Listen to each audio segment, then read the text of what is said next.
sa mga palaro at mga atleta sa buong bansa. Halimbawa, ang palarong pambansa at ang Batang Pinoy Games na gaganapin sa General Santos City ngayong Oktubre. Bubuo tayo ng bagong pambansang programa para sa sports development. Uumpisa natin ito sa paaralan pa lamang. Ibabalik natin ang mga sports club at magsasagawa tayo ng mga palaro at intrams sa lahat ng pampublikong paaralan. Naririyan na ang ating Philippine Sports Commission at saka ang PAGCOR upang tiyakin ang patuloy na pagtaguyod at pagsuporta sa ating mga programang pampalakasan ng mga atleta sa buong bansa.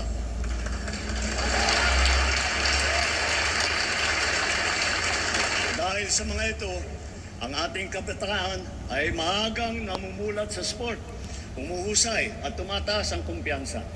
Sumusunod sila sa yapak ng ating mga kampyon at world-class na athlete tulad ni Senator Manny Pacquiao, ni Heidelin Diaz, ni Caloy Yulo, Ira Villegas, Nesty Petesio, EJ Obiena, Alex Ayala, ang Paralympian natin na sina Gerald Mangliwan, Cindy Asusano, Angel May Otong at Ernie Gawilan.